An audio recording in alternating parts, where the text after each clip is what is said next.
एक छोटे से गांव के करीब, जहां सरसब्ज दरख्त और रेतीले टीले मिलते थे, एक बहादुर लड़का फहद रहता था। वो रहमदिल और निडर था, हमेशा दूसरों की मदद करने को तैयार रहता।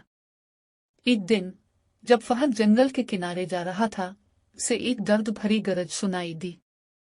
तजस्सुस में मुब्तला होकर वो आवाज की तरफ बढ़ा। कुछ ही देर में उसने देखा कि एक अजीम अलशान शेर एक शिकारी के जाल में बुरी तरह फंसा हुआ था। शेर की आंखों में तकलीफ और बेबसी थी, मगर जब फहद करीब आया तो वो खामोशी से उसे देखने लगा। फहद जानता था कि शेर खतरनाक हो सकता है, लेकिन इसका दिल रहम से भर गया। इसने आहिस्ता आहिस्ता जाल के मजबूत रस्सियों को खोलना शुरू किया। कुछ देर की मेहनत के बाद शेर आजाद हो गया। फहद पीछे हट गया, ये सोचकर कि शायद शेर भाग जाए और इस पर हमला करे, मगर हैरत अंगेज तौर पर शेर ने शुक्रिया अदा करने के लिए अपना सर झुकाया और फिर जंगल में गायब हो गया। कुछ दिन बाद गांव में यह खबर फैल गई कि एक खतरनाक शेर जंगल में घूम रहा है और लोग खौफजदा हो गए। शिकारियों को उसे पकड़ने के लिए भेजा गया। फहद को फौरन एहसास हुआ कि ये वही शेर है जिसे इसने बचाया था।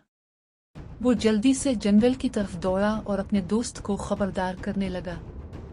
जब वो शेर के पास पहुंचा तो देखा कि शिकारी करीब आ रहे हैं। फहद ने हिम्मत से उनके सामने जाकर कहा, ये शेर खतरनाक नहीं, ये मेरा दोस्त है। अगर आप उसे नुकसान पहुंचाएंगे तो मैं भी खामोश नहीं रहूंगा। शिकारी हैरान रह गए। फहद की बहादुरी देखकर गांव के लोग भी वहां आ गए और कहने लगे कि अगर शेर ने आज तक किसी को नुकसान नहीं पहुंचाया तो इसे आजाद छोड़ देना चाहिए।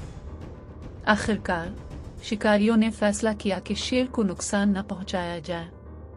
शेर ने एक बार फिर फहद को शुक्रिया के अंदाज में देखा और जंगल की गहराइयों में गायब हो गया।